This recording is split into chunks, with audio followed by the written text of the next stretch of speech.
గుండెలు ముక్కలు కాగా ముసురు చీకటి పారిపోగా ప్రళయ మృత్యువు ఉద్గారమాయే క్రీస్తు దడదడలాడ బండ గుండెలు ముక్కలు కాగా ముసురు చీకటి పారిపోగా ప్రళయ మృత్యువు ఉద్గారమాయే క్రీస్తు. పితా పుత్ర పవిత్రాత్మ నామమున ఆమేన్. జ్ఞానవాణిని చూస్తున్న వారందరికీ యేసు పునరుత్థాన శుభాకాంక్షలు. యేసు పునరుత్థానంను సంతోషంతో జరుపుకుంటున్న మనము ఒకసారి యోహాను సువార్త 20వ అధ్యాయము 1వ వచనం నుండి 9వ వచనం వరకు చదువుకుందాము.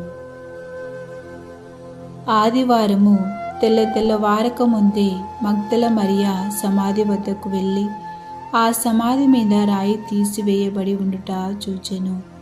అంతటా ఆమె సీమోను పేతురు వద్దకు, యేసు ప్రేమించిన మరియొక శిష్యుని వద్దకు పరిగెత్తుకొని పోయి వారు ప్రభును సమాధి నుండి ఎత్తుకొని పోయిరి. ఆయనను ఎక్కడ ఉంచురో మేము ఎరగము అని చెప్పెను. అప్పుడు పేతురు ఆ శిష్యుడు సమాధి వైపుకు సాగిపోయిరి. ఆ ఇద్దరు పరిగెత్తుచుండిరి. కాని ఆ శిష్యుడు పేతురు కంటే వేగముగా పరిగెత్తి ముందుగా సమాధి వద్దకు చేరెను. అతడు వంగి నారవస్త్రములు అచట పడి ఉండుట చూచెను, కాని లోనికి వెళ్ళలేదు. ఆ తరువాత సీమోను పేతురు వచ్చి సమాధిలో ప్రవేశించి అచట పడి ఉన్న నారవస్త్రములను, ఆయన తలకు కట్టిన రోమములను చూచెను. ఆ రోమములు నారా వస్త్రములతో కాక విడిచి చుట్టి ఉంచబడెను. సమాధి వద్దకు మొదట వచ్చిన శిష్యుడు కూడా లోనికి వెళ్ళి చూచి నమ్మెను. యేసు మృతుల నుండి సజీవుడుగా లేవవలన్న లేఖనమును వారింకను గ్రహింపలేకపోయిరి. ఈ వచనాలలో మరియ మగ్దలీనమ్మ యేసు సమాధి చేయబడ్డ స్థలం వద్దకు వెళ్ళుట గురించి మనం విన్నాము. రాయి దొల్లినట్టు మరియు సమాధి ఖాళీగా ఉన్నట్లు ఆమె గుర్తించింది. ఆమె ఎంత బాధగా మరియు గందరగోళంగా భావించి ఉంటుందో మీరు ఊహించగలరా?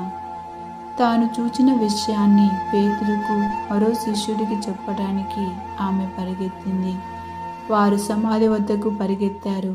అక్కడ మరియ చెప్పినట్లే దానిని చూచిరి. ఖాళీగా మరియు వస్త్రములు మాత్రమే ఉండటాన్ని యేసు శిష్యులు గమనించారు. కానీ ఇతర శిష్యుడు చూచిన దానిలో ఏదో ప్రత్యేకత ఉంది.